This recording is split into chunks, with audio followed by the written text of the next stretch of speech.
गुरुर्ब्रह्मा गुरुर्विष्णुः गुरुर्देवो महेश्वरः गुरुः साक्षात् परं ब्रह्म तस्मै श्री गुरवे नमः। आसं वसिष्ठनप्तारं शक्तेः पौत्रमकल्मषम् पराशरात्मजं वन्दे सुखतातं तपोनिधिम् शुक्लाम्बरधरं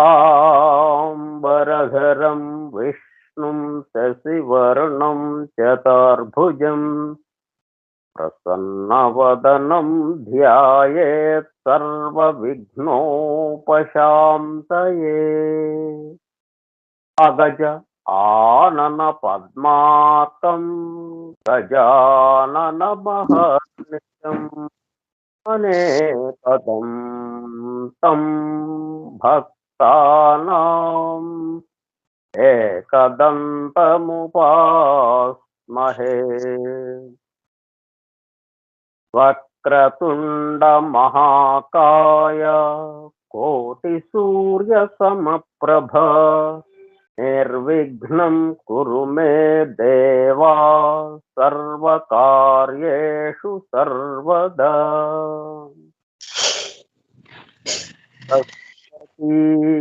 नमस्तुभ्यं वरदे कामरूपिणी वेद्यारम्भं करिष्यामि सिद्धिर्भवतु मे सदा।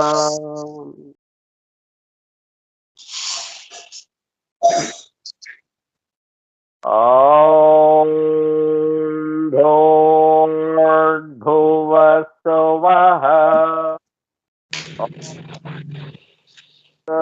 सवितुर्वरेण्यं भर्गो देवस्य धीमहि धियो यो नः प्रचोदयात्।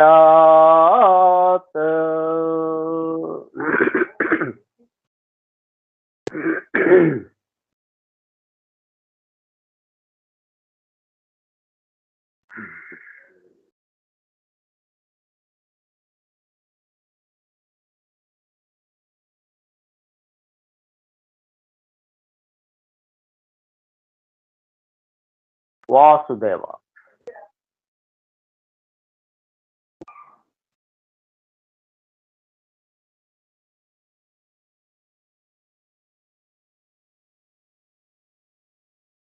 ఫోరం ఫర్ ట్రూత్ సీకర్స్, సత్యాన్వేషకుల బృందము.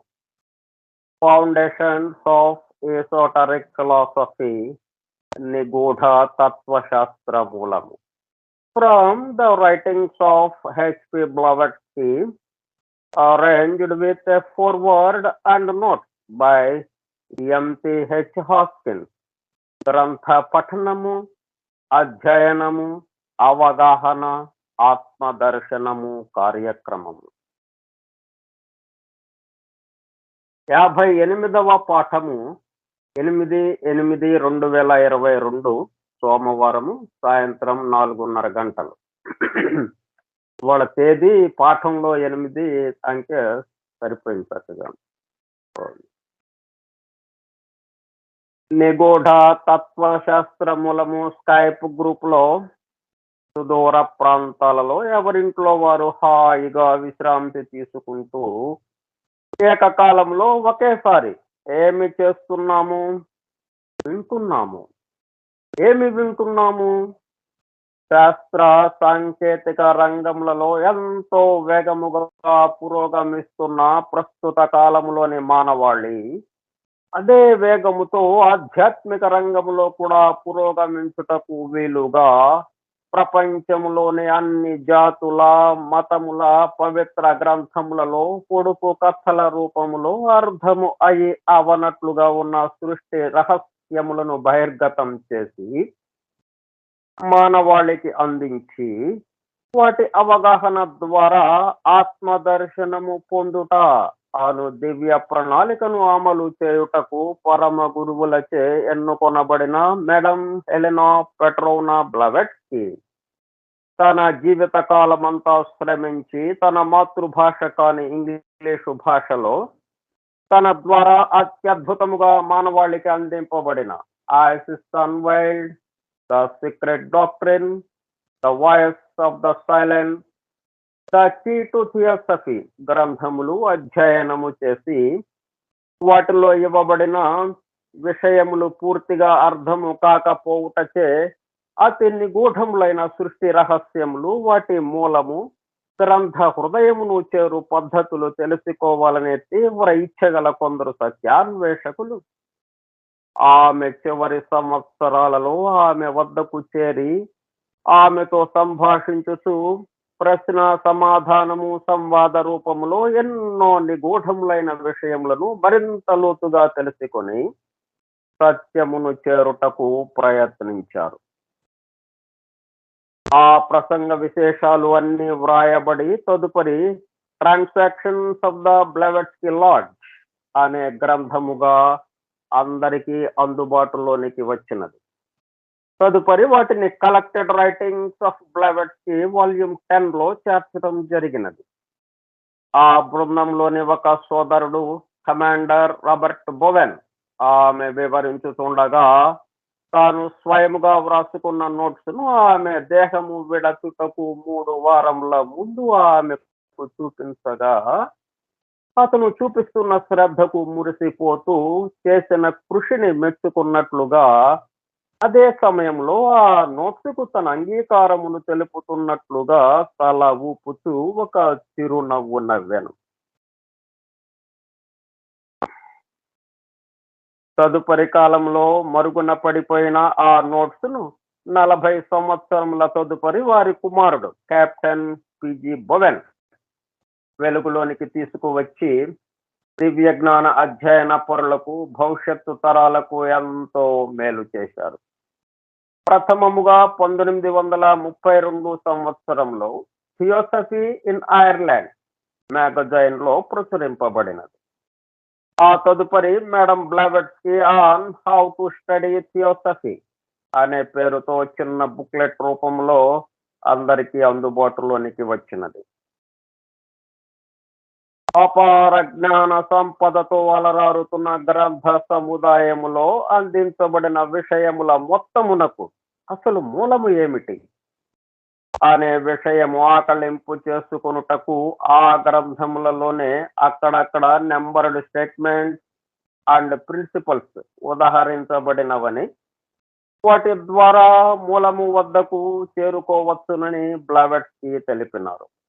దానికి అనుగుణముగానే ఇంగ్లండ్కు చెందిన ఈఎంసి హాస్కిన్స్ అనునామె ఆ నెంబర్డ్ స్టేట్మెంట్స్ అండ్ ప్రిన్సిపల్స్ ను ప్రధానముగా ద సీక్రెట్ డాక్ట్రైన్ నుండి 7 ముఖ్య అంశములను, ఆసిస్ అన్వైల్డ్ నుండి 10 సంక్షిప్త అంశములను సేకరించి ప్రతిదానికి తాను స్వయముగా వ్రాసుకున్న వ్యాఖ్యను జత చేస్తూ foundations of esoteric philosophy from the writings of HP Blavatsky అను పేరుతో గ్రంథముగా కూర్పు చేయడము జరిగినది.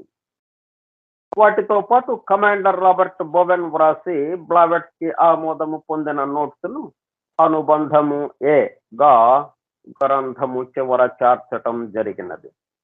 చివరగా గ్లాసరీ పారిభాషిక పదకోశము అనుబంధము బి గా చేర్చబడినది. ఈ విధముగా దివ్య జ్ఞానమును అధ్యయనము చేయు పద్ధతులు, వాటి ద్వారా మూలమునకు చేరి అనగా సత్యమును చేరి సత్య స్వరూపముగా మారుటకు కావలసిన ప్రేమ పూర్వక సూచనలను తెలుపుతున్న గ్రంథరాజమును పఠిస్తూ అధ్యయనము చేయుతుండగా అత్యంత శ్రద్ధాసక్తులతో మేడం హెలెనా పెట్రోవ్నా బ్లావెట్స్కీ చెప్పుతుండగా ఆమె చుట్టూ చేరిన సత్యాన్వేషకుల బృందము వలె చెవి యొగ్గి వినుచున్న, అనగా ఒళ్ళంతా చెవులు చేసుకుని వినుచున్న ప్రియ సత్యాన్వేషక సోదర శ్రోతలకు నమస్కారం.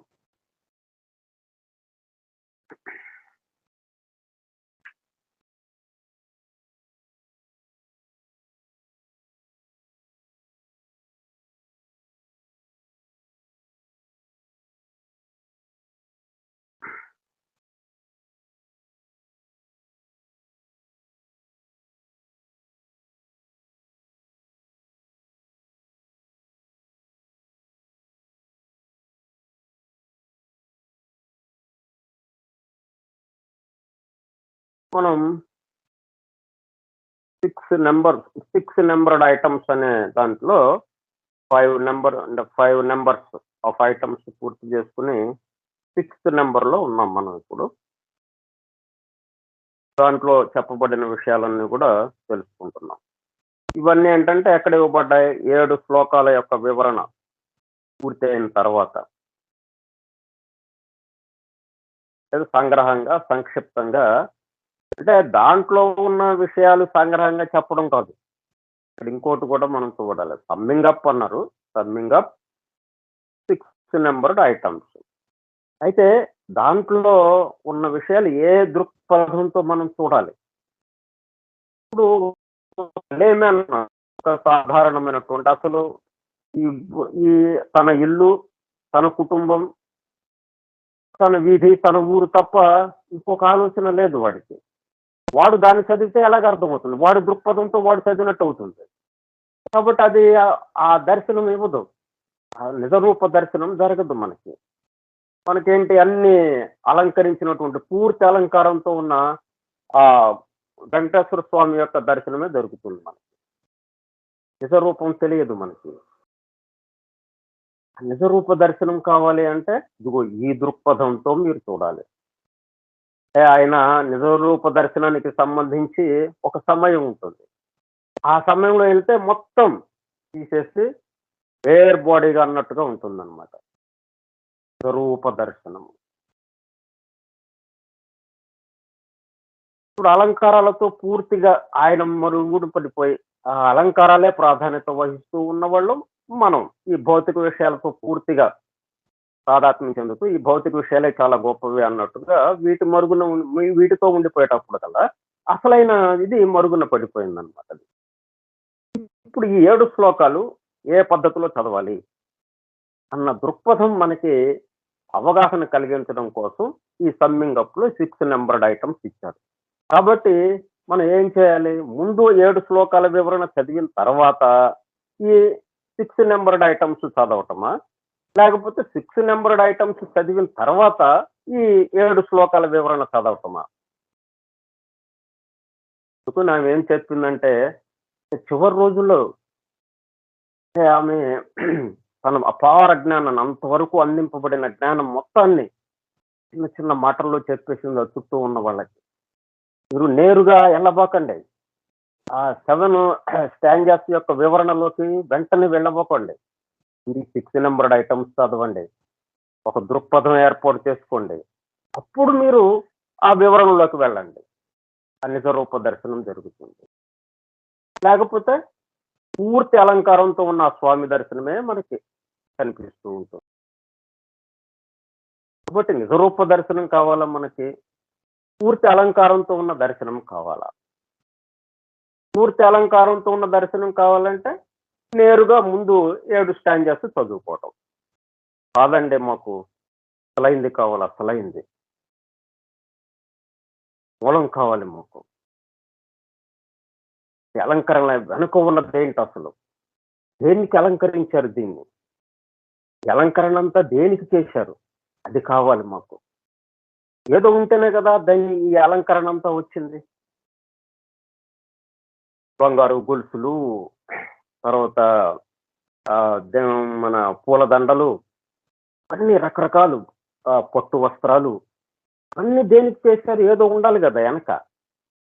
కాబట్టి ఈ మొత్తం అలంకరణ అంతా దేనికి చేశారో అది గావాలి మాకు. అది కనపట్ల మాకు. అలంకరణ కనిపిస్తుంది గానీ, అది కనపడటం లేదు. అది గావాలి. అయితే 6 నంబర్డ్ ఐటెమ్స్ చదవండి. అప్పుడు రండి 7 శ్లోకాల వివరణలోకి. అది అని చెప్పి. సో, ఆ పద్ధతిలో మనం వెళ్తున్నాం. మనం వాస్తవంగా సీక్రెట్ డాక్టర్‌లోకి వెళ్ళలేదు. కానీ సీక్రెట్ డాక్టర్‌లోనే మరి ఇవన్నీ ఉన్నాయి. అది తమాషా. ఆమె మళ్ళీ వేరే ఇంకో పుస్తకం రాయలా. ఈ సీక్రెట్ డాక్టర్‌ని హౌ టు స్టడీ ఈ సీక్రెట్ డాక్టరీన్ అన్న విషయాలు చెప్తూ ఇంకొక పుస్తకం రాయలా ఆమె. మొత్తం దాంట్లోనే ఇచ్చింది మళ్ళీ. అక్కడక్కడ. హృదయంలో కొంతసేపు కొంత భాగం అంటే వన్ ఫండమెంటల్ లా దగ్గర మొదలుపెట్టి, వన్ ఫండమెంటల్ లా, 4 బేసిక్ ఐడియాస్, 3 ఫండమెంటల్ ప్రపోజిషన్స్ ఎక్కడున్నాయి? సీక్రెట్ డాక్టర్‌లోనే ఉన్నాయి. 3 ఫండమెంటల్ ప్రపోజిషన్స్. అలాగే ఇప్పుడు సమ్మింగ్ అప్ 6 నంబర్డ్ ఐటెమ్స్. ఇది ఎక్కడుంది? ఇది కూడా దాంట్లోనే ఉంది. Secret డాక్టర్‌లోనే.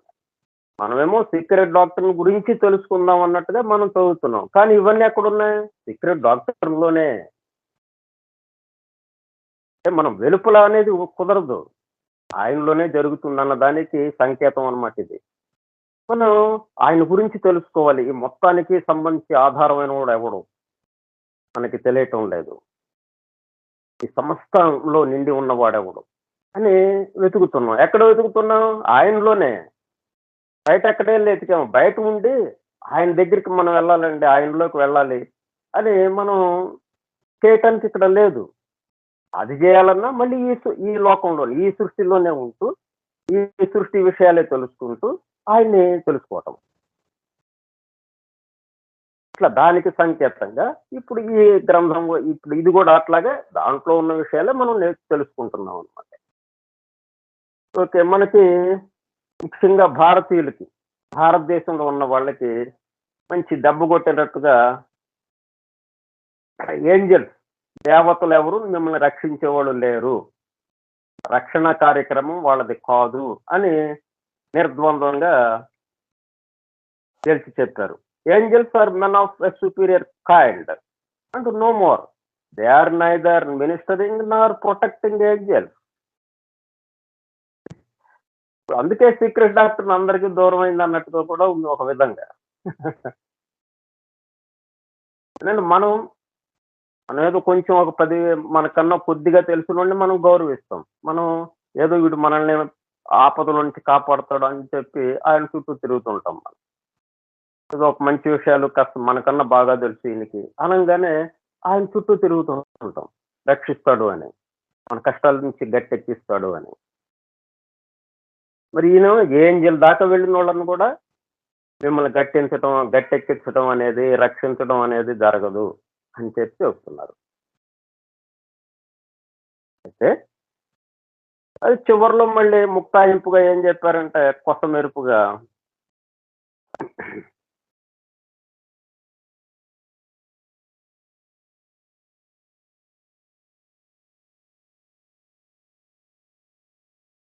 But man can neither ప్రొపిషియేట్ Nar command the devas.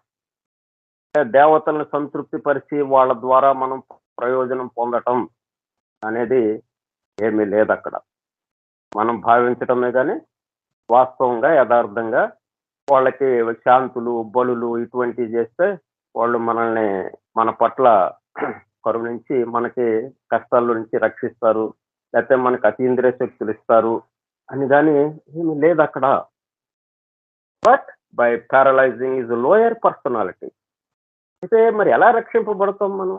మరి ఈ విధంగా ఉంటే మనం బురదలో ఉన్నాం, ఊబిలో ఉన్నాం మనం. మరి ఊబిలో నుంచి బయటకి లాగటానికి ఎవడో ఒకడు ఉండాలి కదా! ఊబిలో ఉన్నోళ్ళం బయటకెలా రాగలం? మనం కదిలామంటే ఇంకా కిందకెళ్ళిపోతాం. ఇంకా కిందకెళ్ళిపోతాం. ఊబంటే అది ఎంత లోతుందో తెలియని విషయంగా ఉంటుందది. దాంట్లో ఉన్నవాడిని, ఊబిలో ఉన్నవాడిని ఒకడు చేయి పట్టుకుని పైకి లాగాల్సిందే తప్పితే ఒడ్డు మీద ఉన్నవాడు, తనంతటగా తను ఊబిలో నుండి రక్షింపబడ్డవాడు ఎవడు లేడు. మరట్లా రక్షించడానికి ఎవ్వరు లేరంటున్నారక్కడ.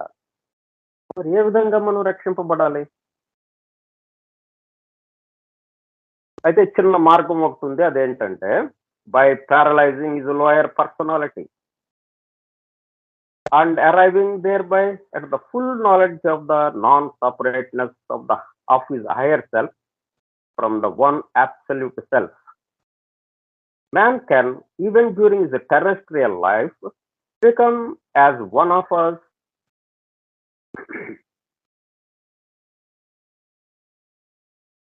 అట్లాగా మనం ఏంటంటే ఆ ఊబిలో ఎందుకు ఇరుక్కుపోయామంటే లోయర్ ప్రిన్సిపల్స్ తో మనం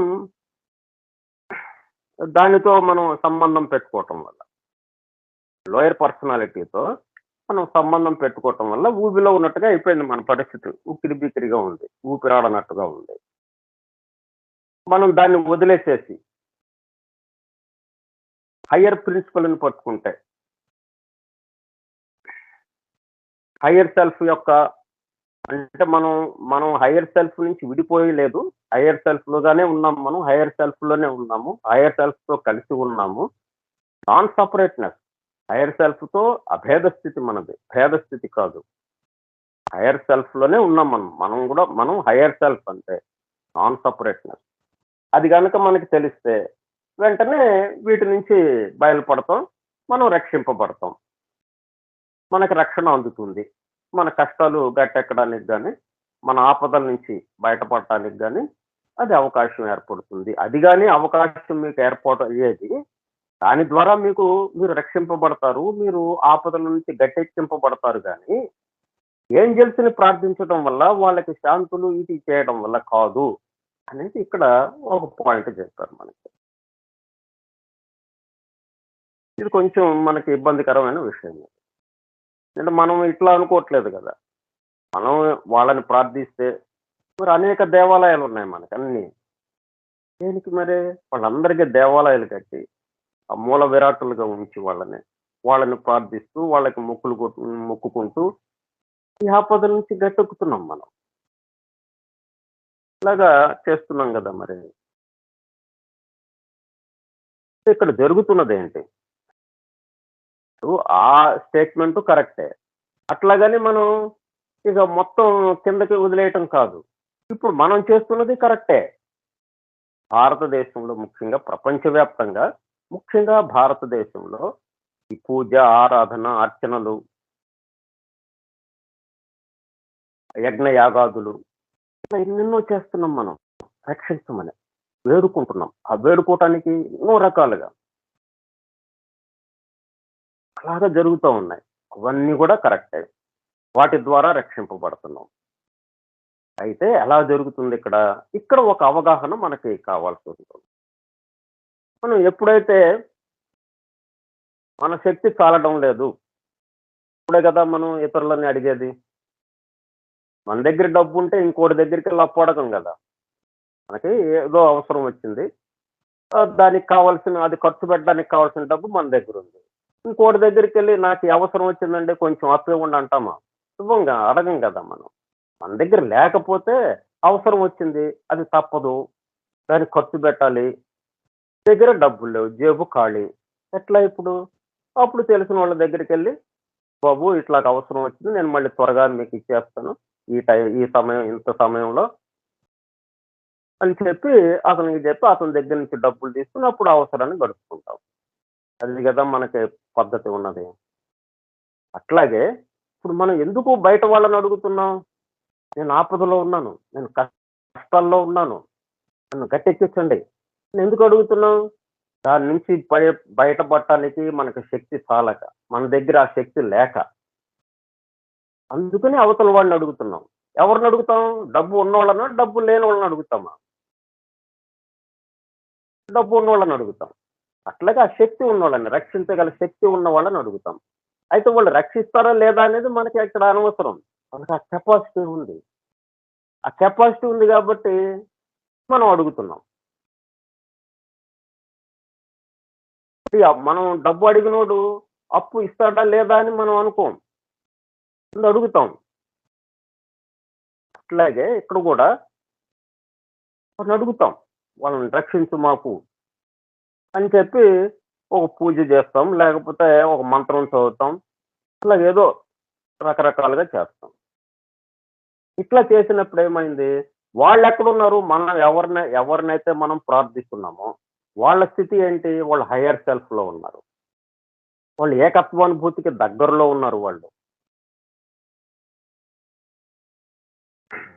వాళ్ళు వన్నెస్‌లో ఉన్నారు. ఈ మొత్తం సమస్తము ఒకటే. ఒకడే ఇన్నిగా మారాడు అన్న భావంలో వాళ్ళున్నారు. మనం అట్లాగా లేదు గదా! మనం ఏంటి? మనం ఇదంతా సెపరేషన్.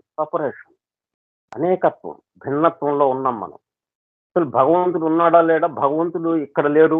ఎక్కడో ఉన్నాడు అన్న భావనలో ఉన్నాం మనం. మనం అసలు భగవత్ స్వరూపులమే అన్న భావన అసలు మనకు లేదు. సమస్తము భగవంతుడు అన్నప్పుడు మనం గూడా భగవంతుడే గదా! సమస్తాన్ని వ్యాపించి ఉన్నవాడండి. ఆమ్నిషెంట్, ఓమ్నిప్రెజెంట్, ఆమ్నిపొటెంట్ అని ఆయన చెప్పుకుంటూ ఉంటాం గదా! సర్వజ్ఞుడు, సర్వశక్తిమంతుడు, సర్వవ్యాపి అని. అంటే మనలో లేడా అప్పుడు మరి? మనలో కూడా ఉన్నాడు గదా! సమస్తం ముందు ఉన్నప్పుడు మనలో కూడా ఉన్నట్టే గదా!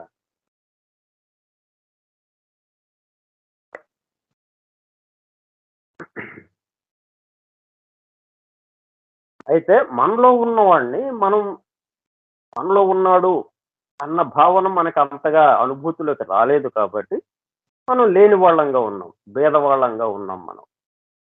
కాబట్టి బీదవాడెప్పుడు ఆ ధనవంతుడిని అడగాల్సిన అవసరం వచ్చింది. ఆ ఐశ్వర్యవంతుడెవరు? మొత్తం సర్వవ్యాపి అన్న భావనలో ఉన్నవాడు వాడు. ఎప్పుడైతే మనం వాడి వైపు తిరిగామో, ఇప్పుడు ఈ సర్వవ్యాపి అన్న భావనలోకి మనం గూడా వచ్చేసినట్టు అవుతుంది. అంటే అయస్కాంతం దగ్గరికి ఇనప ముక్కెళ్ళిందంటే, ఇనప ముక్క ఏముంటుంది? ఇనుప ముక్కగా ఉంటుందా అది? అయస్కాంతం అయిపోతుందది గూడా. ఇట్లా పెట్టారు మన ఋషులిచ్చిన వ్యవహారం ఇదంతా. ఎట్లాగా ఈ మానవాళి అనేక కష్ట నష్టాల్లోకి లోనవుతారు. దుఃఖాల్లోకి వెళ్ళిపోతారు. ఈ అనేకత్వ భావన వల్ల, ఈ సెపరేషన్ వల్ల, భిన్నత్వం వల్ల మరి వీళ్ళని ఇట్లా దాని నుంచి రక్షింపబడటం వాళ్ళు. అదే ఆ రక్షింపబడటంలోనే మళ్ళీ ఆ భగవంతుడి యొక్క అనుభూతిని పొందటం. ఆ భగవద్ అనుభూతికి దగ్గరవ్వటం. సెల్ఫ్ రియలైజేషన్‌కి దగ్గరవ్వటం. 2గా ఏర్పాటు చేశారనమాట ఇది. మీరు వాళ్ళ గురించి ఆలోచించండి. అప్రయత్నంగా మీరు అయిపోతారు అలాగా. మీ కష్టాలు వెళ్ళిపోతాయి. అన్న దాంట్లో ఇచ్చారనమాట మనకది. అంటే చట్టానికి లోబడి ఇది. వాళ్ళేం చేయట్లేదు కదా! అయస్కాంతం ఏమన్నా పని చేసిందా? ఇనుప ముక్క అయస్కాంతంగా మారడంలో అయస్కాంతం చేసిన పనేమన్నా ఉందా? అయస్కాంతం మనల్నేమన్నా రక్షించిందా? ఇక్కడ ఎంత తమాషో చూడండి. అయస్కాంతం రక్షించలేదు. కానీ అయస్కాంతం దగ్గరికెళ్ళేటప్పటికి మనం అయస్కాంతం అయిపోయాం. ఇట్లా జరుగుతుందనమాట ఇది.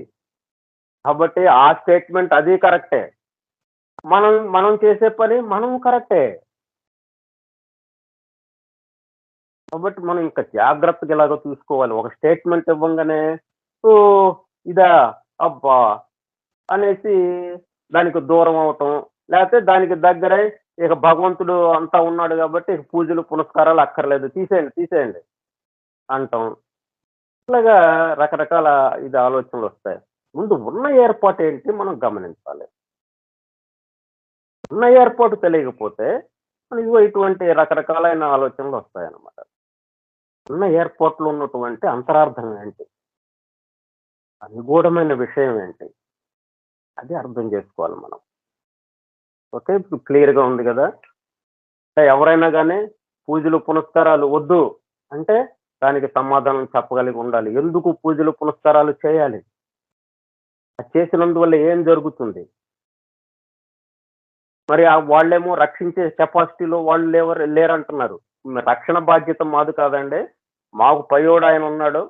ఆ వన్ రియాలిటీ ఆ ధ్యాన్ చౌహాన్‌కి కింగడమ్. వాళ్ళు చెప్పింది మేము చేస్తూ కూర్చుంటాం తప్పితే, మేము మిమ్మల్ని సంకగెత్తుకొని తిరగటానికి మాకు లేదండి అని చెప్పి వాళ్ళంటున్నారు. అవును, అంతే గదా మరి. వాళ్ళ బాధ్యత వాళ్ళకొక బాధ్యత అప్పజెప్పబడింది. లా ఆఫ్ కర్మకి సంబంధించిన దేవతలున్నారు. లిపికాస్ ఉంటారు. Recording angels. వాళ్ళు ఎప్పటికప్పుడు మన ఆలోచన, మైండ్‌లో కదిలిన ప్రతి ఆలోచన, మన నోటి నుంచి వచ్చే ప్రతి మాట, మన చేతులు, కాళ్ళ ద్వారా, మన దేహం ద్వారా చేసే ప్రతి క్రియని, ప్రతి చేతనని మొత్తం రికార్డ్ అయిపోతుంటుంది. అందరివి. ఒక్క వాళ్ళేదో కొంతమంది రాసుకొని కొంతమంది వదిలేస్తారని కాదు. సీసీ కెమెరాలుంటే ఆ ఏరియాలో, ఆ వీధిలో వెళితేనే అది రికార్డ్ అవుతుంది. ఇంకొక చోట చేస్తే అది రికార్డ్ కాదు గదా! ఇది అట్లా గాదు. మొత్తం 7 లోకాలకి సంబంధించిన రికార్డింగ్ ఏంజెల్స్. ఎక్కడెక్కడ ఏమేమి జరుగుతుందో టోటల్‌గా రికార్డ్ అయిపోతుంది. రికార్డ్ అయిపోయి అవి మన అకౌంట్‌లోకి పడిపోతా ఉంటుంది. ఎందుకు మళ్ళీ? మన అకౌంట్ కాబట్టి మనకివ్వటం కోసం ఆ ఫలాల్ని. ఆ కర్మ ఫలితాన్ని మనం అనుభవించడానికి సంబంధించి. ఇలా జరుగుతూ ఉంటుంది. కాబట్టి మనల్ని రక్షించరు. ఓకే. రక్షించమని ఎవరు అడిగాం? ఇగో ఈ పద్ధతిలో ఎళ్తున్నాం మనం. ఇది అవగాహన ఉందా మనకి మరది? వాళ్ళని మనం ఇప్పుడు వెంకటేశ్వర స్వామి దగ్గరికి ఎందుకు లక్షలు, కోట్ల మంది అలాగా ఎళ్ళిపోతున్నారు? ఎళ్ళిపోయి తీరా చూస్తే ఏం చేస్తారు వాళ్ళక్కడికెళ్ళి? కళ్ళు మూసుకుంటారు. అక్కడికెళ్ళంగానే కళ్ళు మూసుకుంటారు. ఆయన చూడాలని కదా ఎళ్ళింది. అంటే ఆ పరవశత్వం అయస్కాంతంగా మారిపోయారక్కడ. ఇంక వాళ్ళు లేరక్కడ.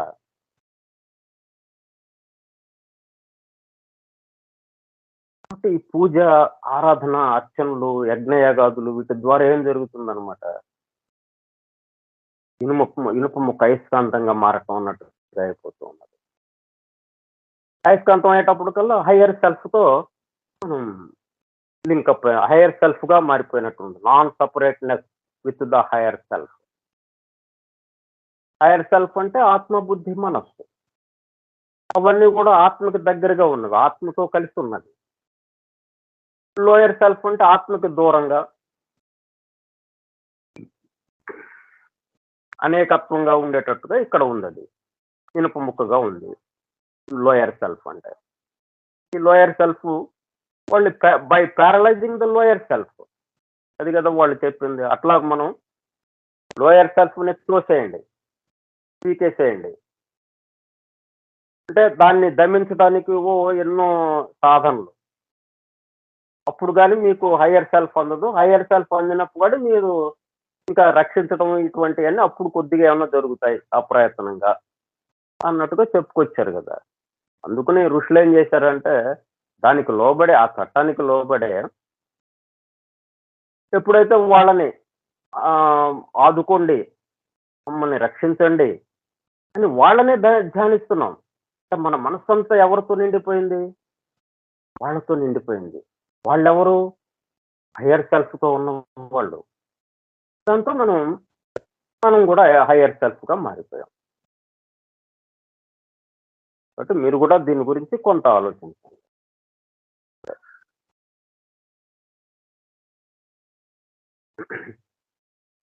ఏదైనా ఒక స్టేట్మెంట్ వచ్చినప్పుడు ప్రస్తుతం ఉన్నది ఏంటి? ఇది ఎందుకు ఇలాగా చెప్పారు? ఇట్లా మనం కొద్దిగా ఆలోచించాలి. విశ్లేషణ చేసుకోవాలి. వెంటనే ఒక నిర్ణయానికొచ్చేసి ఈ పూజకి వ్యతిరేకంగా మారిపోవటం.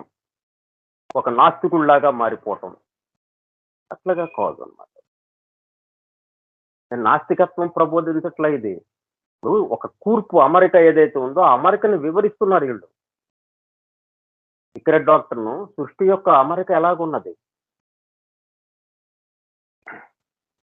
దాంట్లో ఆ అమరికలో ఎవరెవరు ఏమేం పనులు చేస్తున్నారు?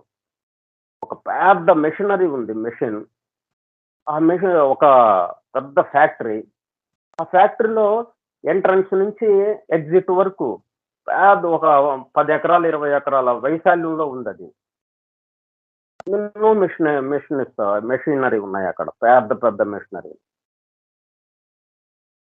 అట్లాగా మరి ఒక వస్తువు బయటకు తయారై మనకు వస్త్రాలు మనం రోజువారీ ధరిస్తున్నటువంటి వస్త్రాలు మరి ఫ్యాక్టరీల నుంచి రావాలంటే ఎంత కార్యక్రమం జరుగుతుందక్కడ.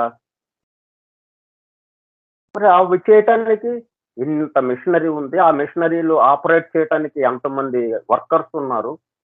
ఆ వర్కర్స్ మీద సూపర్వైజ్ చేయటానికి ఇంకా పై ఎత్తున ఎంతమంది ఉన్నారు.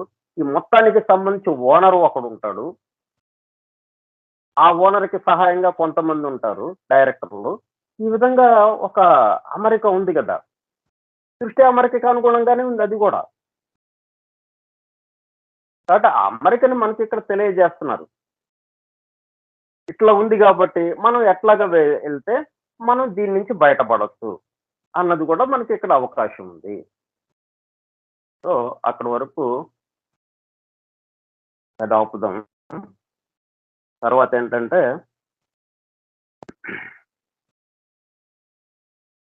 ఈ స్పిరిట్స్ గూడా మనకి ఏంటి ఇప్పుడు సైన్స్ ఏమో ఇవన్నీ ఒప్పుకోవట్లేదు. Spirits is there. Believing divine as well as in nature spirits in is there materialism. వాళ్ళ యొక్క మెటీరియలిజం వల్ల అంటే మనకి పంచేంద్రియాలకు అందితేనే మనం నిజమని నమ్ముతాం. పంచేంద్రియాలకి ఏదైతే అందవో అది కాదు, లేదు. కానీ ఇప్పుడు మనకి పవిత్ర గ్రంథాల్లో చెప్పిన విషయాలు మొత్తం గూడా, సీక్రెట్ డాక్టర్‌లో చెప్పిన విషయాలు మొత్తం గూడా పంచేంద్రియాలకి అవతల నుంచి ఉన్నాయి గానీ, పంచేంద్రియాలకి అందేవి కాదు. మన పంచేంద్రియాలకి అందేవన్నీ ఏంటి? డిఫరెన్షియేషన్, భిన్నత్వం, అనేకత్వం. దీనికి కావాల్సినటువంటి ఆ ఏకత్వము ఒకటే. ఇది ఎలాగయింది? ఇవన్నీ మరి మనకి తెలిసే విషయం కాదు గదా! కాబట్టి దాని దగ్గరికి వెళ్ళలేకపోతున్నారు సైన్స్. వెళ్ళలేకపోతా ఉంది సైన్స్. అయితే మళ్ళీ ఇప్పుడు వీళ్ళ పరిశోధన ఎలాగుంటుంది? ఆహ్, మ ఇప్పుడు టెలిస్కోప్ ఒకటి బెట్టారు. చాలా దూరం కొన్ని వందల కాంతి సంవత్సరాలకి ఎంత దూరంలో ఉందో అవి గూడా చూడగలిగేటట్టుగా చాలా గొప్ప శక్తివంతమైనటువంటి టెలిస్కోప్‌ని బెట్టారు వాళ్ళు. పెట్టి చూస్తా ఉన్నారు. చూస్తూ ఉంటే ఈ మధ్యన ఒక 5, 10 రోజుల మధ్యన ఒక నక్షత్రం కనపడిందంట పాలపుంత అవతల. పాలపుంతే మనకి చిట్ట చివరగా కనిపిస్తూ ఉన్నది. అంటే మనకి పాలపుంత చిట్ట చివరిది గాబట్టి అక్కడ ఆ తర్వాత లేదా? అంటే మనం చూడాలి గదా! అంతకుముందు పాలపుంత కూడా లేదు మనకి. మన దగ్గర టెలిస్కోప్ లేకపోవటాన మనకి మనకి మామూలు బేర్ కంటితో చూస్తే కనపడుతున్నాయి. అంతవరకే కనిపించాయి మనకి. ఇప్పుడు మరి టెలిస్కోపు కెపాసిటీ పెరిగే కొద్దీ మనకి చూసే విషయం తెలిసే విషయం మరీ పెరుగుతూ వస్తుందన్నమాట. ఇప్పుడు ఆ నక్షత్రం కనపడింది. అది ఎప్పుడుది? 2800,00,00,000 కాంతి సంవత్సరాలకి నాటిదని తేల్చారది. 2800,00,00,000 కాంతి సంవత్సరాల దూరంలో ఉందంట అది. అది ఇవాళ కనపడింది. అట్లా మరి ఎన్నెన్నో వీటి విషయాలు మొత్తం మనం ముందే చెప్పబడి ఉన్నాయి. ఈ ఋషుల దర్శనం ద్వారా ఈ పవిత్ర గ్రంథాల్లో, ఈ సీక్రెట్ డాక్టర్‌లో వీటన్నిటిలో ఆ విషయాలు చర్చింపబడ్డాయి. ఇది ఇలాగుంటుంది, ఇది ఇలాగుంటుంది అని. అందువల్ల ఈ సైన్స్ ఏమో ఇటువైపు నుంచి చూడటంతో భౌతికంగా ఎఫెక్ట్ ఎఫెక్ట్ నుంచి చూడడంతో రేపు ఆ నక్షత్రం ఉండదు, అది వెళ్ళిపోతుంది, అది ప్రళయంలోకి వెళ్ళిపోతుంది. ఆ నక్షత్రం అది విచ్ఛిన్నం అయిపోతుంది అనుకోండి నక్షత్రం. అంటే దాని టైం వచ్చేసింది. అది అసలు ఇప్పుడు చూస్తున్నాం మనం, అంటే సూర్యోదయం లాగా మనకి ఆ నక్షత్రం ఇవాళగానే పడింది. అది ఎప్పటి నుంచి ఉంది మరి, ఎంతగా కాలం ఇప్పుడు ఉందో లేదో తెలియదు. మళ్ళీ అది ఇంకా విచిత్రమైన విషయం ఏంటంటే ఆ నక్షత్రం ఇప్పుడు ఇప్పుడు స్థితిలో ఉందా లేదా, ఇప్పుడు కనపడింది మనకి. కానీ అది ఎప్పుడుది, ఇది కొన్ని వందల కోట్ల సంవత్సరాల క్రితం అది, వేల కోట్ల సంవత్సరాల క్రితం అది. మరి ఇప్పుడు ఉందో లేదో తెలియదు. అట్లా ఉంటుంది మన పరిస్థితి. కాబట్టి వీళ్ళేమో ఇలాగా డివైన్ గురించి, ఈ సృష్టి ఈ విధంగా ఉంటుంది, ఆ వన్ రియాలిటీ గురించి ఇలాగా వాళ్ళు ఒప్పుకోవట్లేదు. అలాగే స్పిరిట్స్ ఉంటాయని దాన్ని ఒప్పుకోవట్లేదు వాళ్ళు. ఆత్మలు ఉంటాయని అది కూడా ఒప్పుకోవట్లేదు. ఇక వీళ్ళు చూస్తే ఈ స్పిరిచువలిస్ట్స్ అంటే ప్రేతాత్మలతో సంభాషించే వాళ్ళు ఉన్నారు. ఈ ప్రేతాత్మలతో సంభాషించే వాళ్ళని చూస్తే వాళ్ళు స్పిరిట్ అంటే చనిపోయిన ఆత్మే, ఇంకా వేరేది లేదు ఇక అని వీళ్ళు కూర్చున్నారు. అంత పరిమితంగా, అంటే విషయము అవగాహన కాకపోవడం వల్ల, ఈ మొత్తం గురించిన అమెరికన్ గురించి తెలుసుకోకపోవడం వల్ల వాళ్ళు అక్కడితో ఆగిపోయారనమాట. ప్రేతాత్మలు మాత్రమే ఉన్నాయి. ఆత్మతో సంభాషిస్తున్నాము అంటే ఇదిగో అవి చనిపోయిన ఆత్మ, అంతవరకే. ఎవ్వరూ అక్కడ లేరు.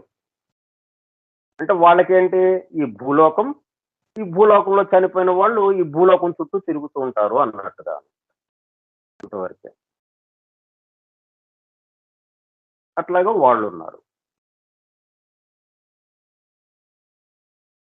కాబట్టి అక్కడి నుంచి ఋషుల దర్శనం ద్వారా మనకి ఈ విషయాలన్నీ అందుతూ ఉన్నాయి అనేది ఒకటి.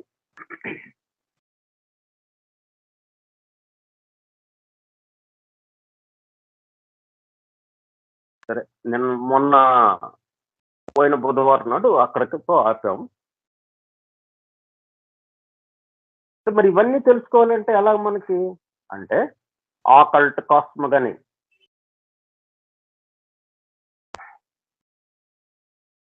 అంటే సృష్టి ప్రారంభానికి సంబంధించినటువంటి, సృష్టి ప్రారంభాన్ని తెలియజేసేది, సృష్టి ఉత్పత్తి క్రమాన్ని తెలియజేసేటటువంటి ఆ గుప్తంగా ఉన్నటువంటి శాస్త్రం ఏదైతే ఉందో ఆకల్ట్ కాస్మగని, దాని ద్వారా చక్కటి క్లూ మనకి ఇవ్వబడింది అనమాట. విచ్ కెన్ గైడ్ ఇది సబ్సిక్వెంట్ స్టడీ.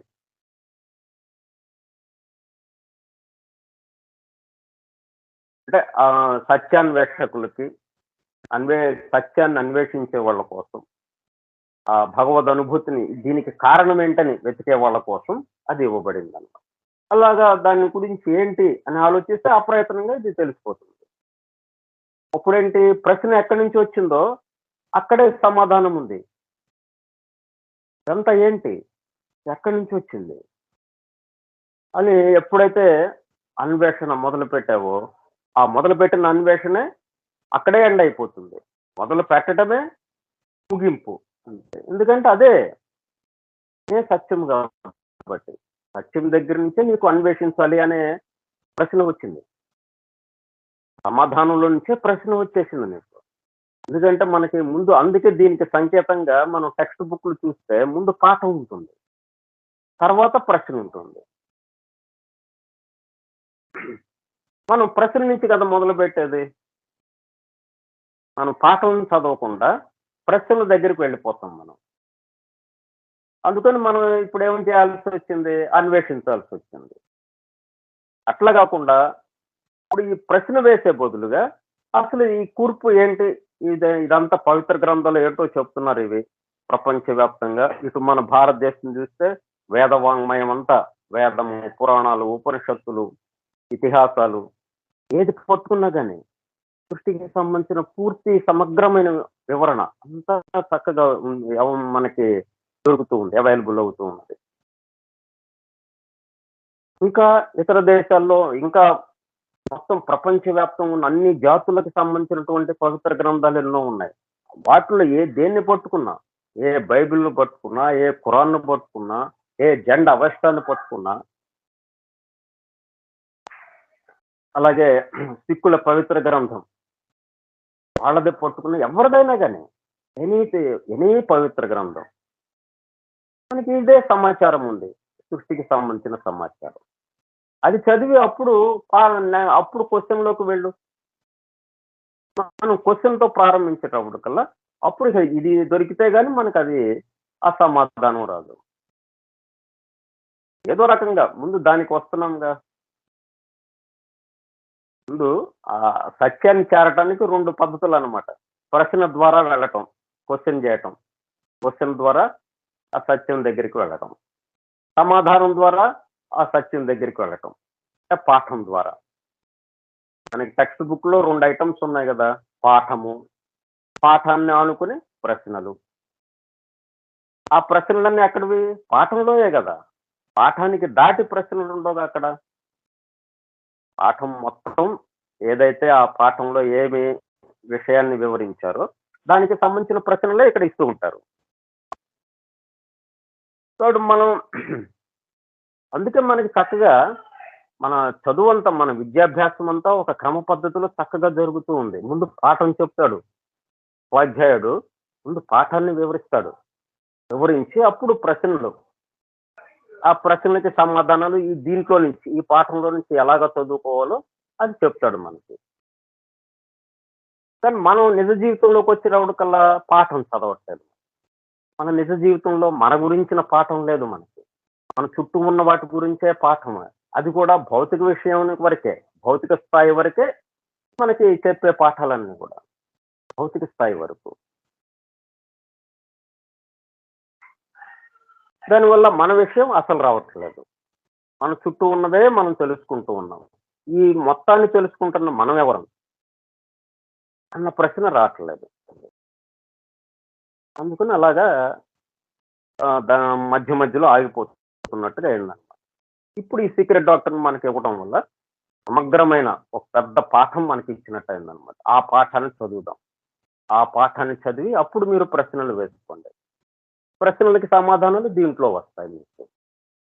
అప్పుడు మీకు ఆనందానుభూతి, ఆ ఏకత్వానుభూతి కలుగుతుంది. కొన్ని ప్రశ్నలు వేసుకొని అప్పుడనే చదవండి. దీన్నే చదవండి. పాఠం ఇదే కదా! ఇప్పుడు సీక్రెట్ డాక్టర్ అంటే ఏంటి? మొత్తం సారం. మొత్తం ప్రపంచవ్యాప్తంగా ఉన్నటువంటి పవిత్ర గ్రంథాల యొక్క సారం. దాంట్లో ఏమేం విషయాలు చర్చింపబడ్డాయో నిగూఢంగా, గుప్తంగా, తెలిసి అర్థమయ్యావన్నట్లుగా, పొడుపు కథల రూపంలో ఏవైతే చెప్పబడ్డాయో అవే ఇక్కడ బాహాటంగా మొత్తం వెల్లడి చేశారనమాట. ఒక లేమ్యాన్‌కి కూడా అర్థమయ్యేటట్టు, ఒక సామాన్యుడికి కూడా అర్థమయ్యేటట్టుగా, చదువు సంధ్య లేని వాడికి కూడా అర్థమయ్యేటట్టుగా. చదువు సంధ్య లేకపోయినా వాడికి తెలివుంది గదా! కామన్ సెన్స్ ఉంది. Common sense. గ్రహింపు. ఆ గ్రహింపు శక్తి మనకి పుటకతోనే వచ్చేదది. ఆ గ్రహింపు శక్తి దాన్ని డెవలప్ చేస్తూ వచ్చేది కాదది. అందుకే కామన్ సెన్స్ అన్నారది. Common sense. కామన్‌గా ఉండేదనమాట. పుటకతో వచ్చేది. అందరిలోనూ ఉండేదది. వాళ్ళకి కూడా అర్థమయ్యేటట్టుగా చక్కగా ఇచ్చారు.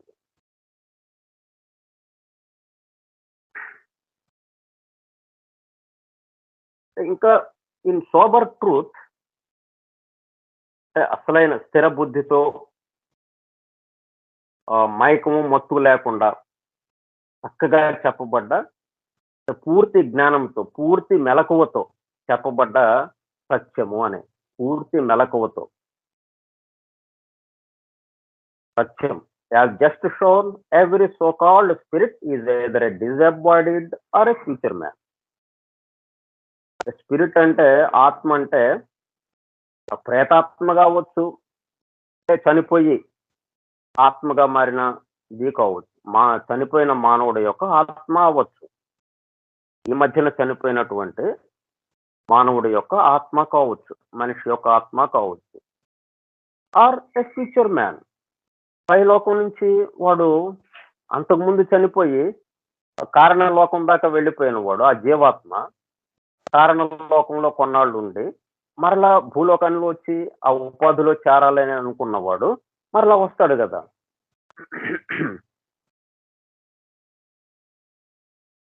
వచ్చేవాడు కూడా అవ్వచ్చు. వచ్చేవాడు ఇప్పుడు కామలోకంలో కామ శరీరం కట్టుకొని రావడానికి సిద్ధంగా ఉన్నాడు వాడు. భూలోకం రావడానికి సిద్ధంగా ఉన్నవాడు. వాడు స్పిరిట్‌గా ఉంటాడక్కడ. కాబట్టి స్పిరిట్స్ 2 రకాలుగా మనకి తెలుస్తూ ఉన్నదనమాట. ఒకటేమో చనిపోయి అక్కడికి వెళ్ళిన వాళ్ళు ప్రేతాత్మలవి. ఒకళ్ళేమో పైనుంచి కిందకు దిగుతూ భూలోకానికి రావాల్సిన వాళ్ళు ఒకళ్ళు. ఇట్లా ఆహ్, అంటే అప్ అండ్ డౌన్. ఇప్పుడు రైలు ఉంది. అప్ వెళ్ళేది ఉంటుంది. డౌన్ వెళ్ళేవి ఉంటాయి. మనం ప్లాట్‌ఫార్మ్ మీద ఒకరోజు ప్లాట్‌ఫార్మ్ మీద కూర్చొని అసలు పరిశీలిస్తే ఈ రైళ్లు ఎలాగొస్తున్నాయి, ఎలాగ వెళ్తున్నాయి అని చూసామనుకోండి. ఇప్పుడు మనం మద్రాసు, హైదరాబాదు, హైదరాబాదు, మద్రాసు. ఈ 2 రైళ్లు ఒక స్టేషన్‌లో కలుస్తాయి. అక్కడేమో వాడేం చెప్తుంటాడు, మద్రాస్ టు హైదరాబాద్. మద్రాసు నుంచి హైదరాబాద్ వెళ్ళే ట్రైను పలానా ప్లాట్‌ఫార్మ్ మీద ఉంది అంటాడు. అంటే ఆరిజినేటింగ్ స్టేషన్ మద్రాస్ దానికి, ఆ ట్రైన్‌కి. కాబట్టి డౌన్ అంటాం దాన్ని. డౌన్‌వర్డ్ జర్నీ అంటాం. తర్వాత హైదరాబాద్ నుంచి మద్రాసు వెళ్ళే ట్రైను పలానా ప్లాట్‌ఫార్మ్ మీద ఉంది అంటాడు. అక్కడ కలుస్తాయన్నమాట. అంటే ఇది అప్‌వర్డ్ జర్నీ చేస్తుంది. మరలా వచ్చిన చోటకి వెళుతూ ఉంది. అంతకుముందేమో వచ్చిన చోటన అక్కడ కిందకి వస్తూ ఉంది. ఇది పైకి వెళుతూ ఉంది. అట్లా 2గా మనకి తెలుస్తూ ఉంటాయి. అట్లాగే ఇక్కడ కూడా మనకి కామలోకంలో 2 రకాలైన స్పిరిట్స్ ఉంటాయి. అనేది నిర్ద్వంద్వంగా చక్కగా చెప్పారు ఇక్కడ మనకు వివరణగా. ఎందుకంటే సైన్స్ ఏమో అసలు స్పిరిట్స్‌ని ఒప్పుకోవట్లేదు. ఈ స్పిరిచ్యువలిస్ట్స్ ఏమో ఒక్క ప్రేతాత్మలే చనిపోయిన వాళ్ళకి సంబంధించిన వాళ్ళే ఉన్నారని వాళ్ళు అంటున్నారు. కానీ ఉన్న విషయం ఇది. ఇట్లా రకరకాలైనటువంటి ఆలోచనలతో ఈ ప్రపంచమంతా రకరకాల భావాలతో, సంప్రదాయాలతో ఇలాగా ఉన్న విషయాన్ని చెప్తూ ఇది అసలు విషయం ఇది అని చెప్పడానికి ఈ సీక్రెట్ డాక్టర్ వచ్చిందన్నమాట. As from the highest archangel, Jan Chauhan, down to the last conscious builder, the inferior class of spiritual entities. వీళ్ళందరినీ బిల్డర్స్ అంటాం అనమాట మనం. అంటే ఒక పెద్ద భవనం, రాజభవనాన్ని నిర్మిస్తున్నారు. ఆ రాజభవనం నిర్మాణంలో ఎంతో మంది రకరకాల కూలీలు, రకరకాల స్థాయిల్లో మొత్తానికి ఆర్కిటెక్ట్, శిల్పి, విశ్వశిల్పి ఆయన ఆధ్వర్యంలో, ఆర్కిటెక్ట్ ఆధ్వర్యంలో ఈ బిల్డర్స్ అందరూ ఇలాగా చేస్తూ ఉన్నారనమాట. All such are men. ఇంత చేస్తే వాళ్ళు ఎక్కడి నుంచి వచ్చారు? వాళ్ళు అంతకుముందు వాళ్ళందరూ మానవులే. All such are men. Dhyan archangel నుంచి ధ్యాన్ చౌహాన్. ధ్యాన్ చౌహాన్ అని మనం సీక్రెట్ డాక్టర్లో ఈ పేరు. ఆర్చేంజల్ అని మనం బైబిల్ వాటిల్లో కానీ, ఏంజల్స్ అని మన పురాణాల్లో కానీ ఇట్లా రకరకాల పేర్లతో పిలుస్తాము. అక్కడ మొదలుకొని హైయెస్ట్‌గా down to the last conscious builder. అంటే నేను ఈ యజ్ఞంలో ఈ సృష్టి మహాయజ్ఞంలో పాలు పంచుకుంటున్నటువంటి ఒక చిన్న సామాన్య కార్యకర్తని అన్న భావనతో ఉన్నవాడు కాన్షియస్ బిల్డర్ అన్నమాట. Builder. The inferior class of spiritual entities. వాళ్ళేంటి ఇక మానవుడుగా రాబోతున్నారు. ఇన్ఫీరియర్ అనేటప్పుడు కల్లా మానవుడుగా రాబోయేవాళ్ళు అని.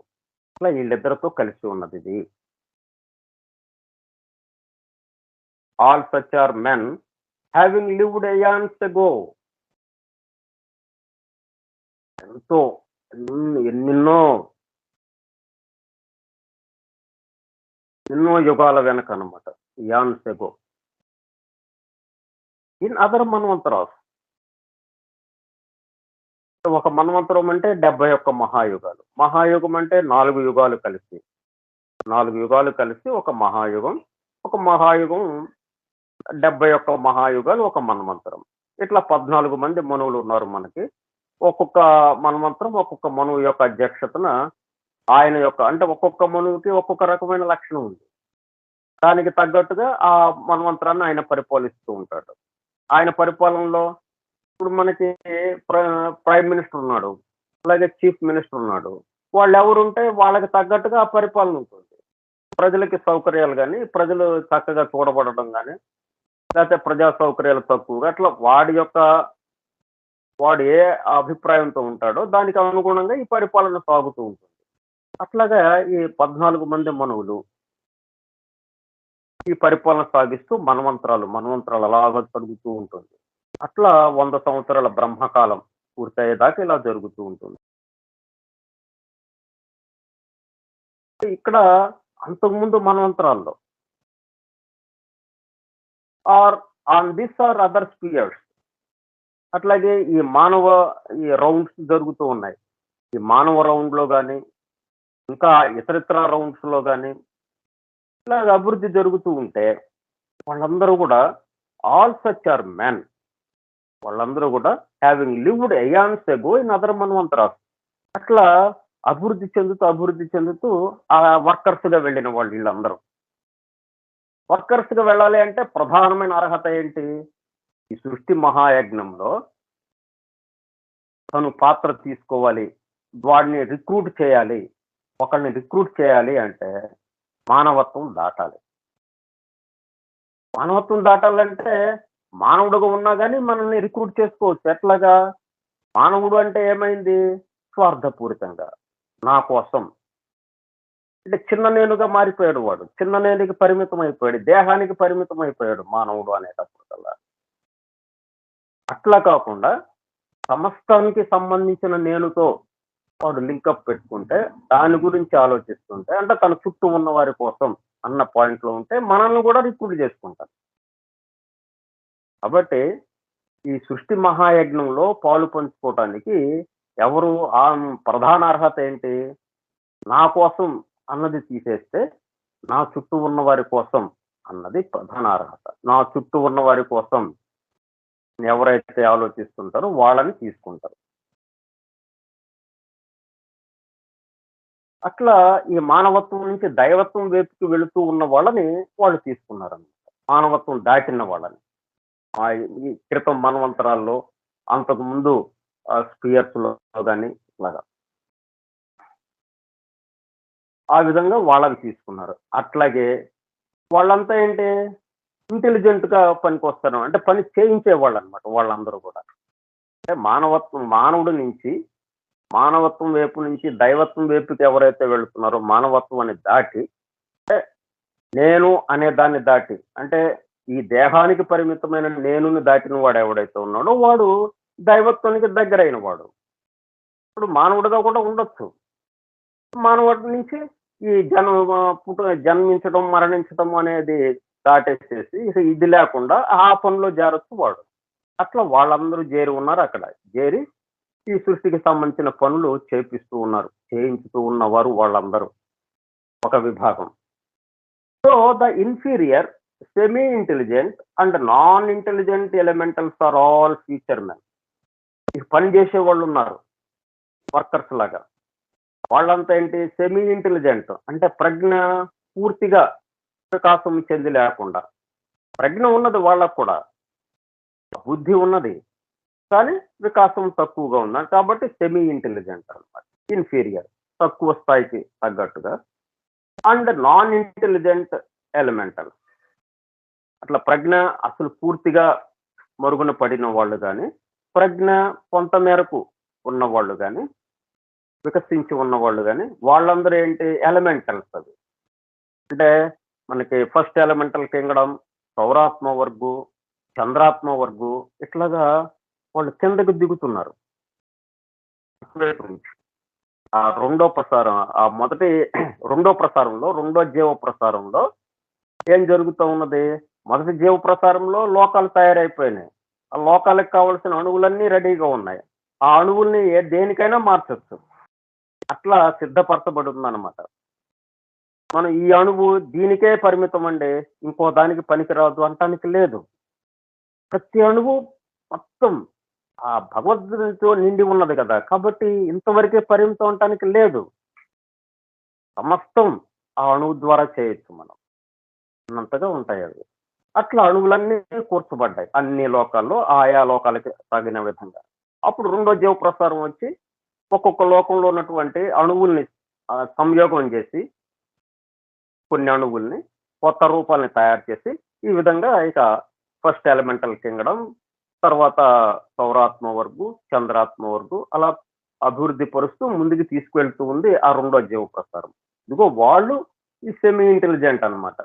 వాళ్ళందరూ కూడా semi intelligent and non intelligent, అసలు పూర్తిగా ప్రజ్ఞ మరుగున పడిపోయి.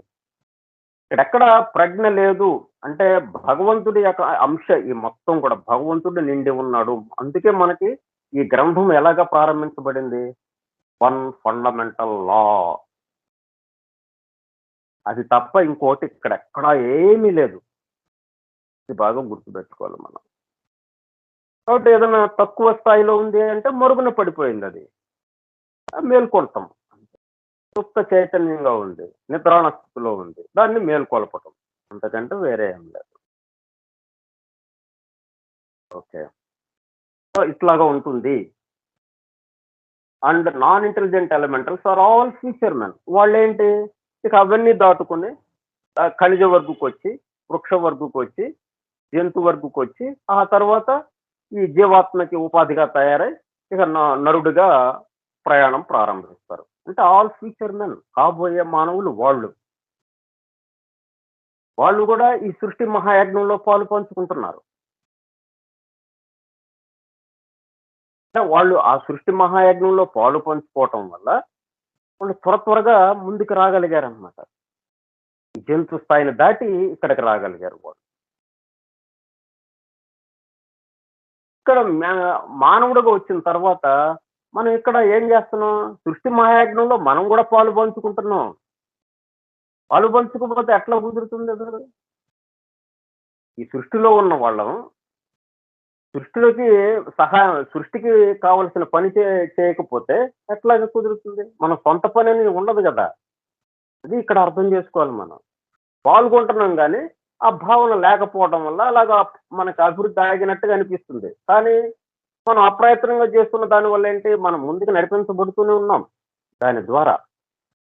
ఎప్పుడుకో ఆ భావన వస్తుంది. భావన వచ్చినప్పుడు సడన్ గా ఇక మానవత్వం నుంచి ఆ దివ్యత్వంలోకి వెళ్ళిపోతాం, ఆ దైవత్వంలోకి వెళ్ళిపోతాం. అది జరుగుతుంది. కాబట్టి ఈ రెండు రకాల వాళ్ళు పనులు చేస్తూ ఉన్నారు. అది ఒకటి మనం గుర్తుపెట్టుకోవటం. Elemental soul future man, disembodied or a future man. ఆ స్పిరిట్స్ ఏంటన్నమాట, ఆత్మలు చనిపోయిన వాళ్ళ ప్రేతాత్మలు కావచ్చు, లేకపోతే రాబోయే ఆత్మలకి సంబంధించినవి కావచ్చు చెప్పాడు.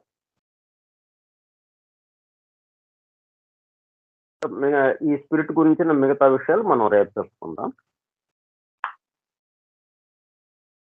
స్వస్తి ప్రజాభ్యః పరిపాలయంతాం న్యాయేణ మార్గేణ మహీం మహిషాః ఓ బ్రాహ్మణేభ్యః సుఖమస్తు నిత్యం లోకాః సమస్తాః సుఖినో భవంతు లోకాః సమస్తాః సుఖినో భవంతు లోకాః సమస్తాః సుఖినో భవంతు. ఓం శాంతి శాంతి శాంతి.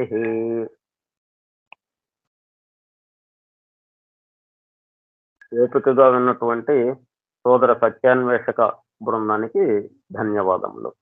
Thanks all. Thank you sir.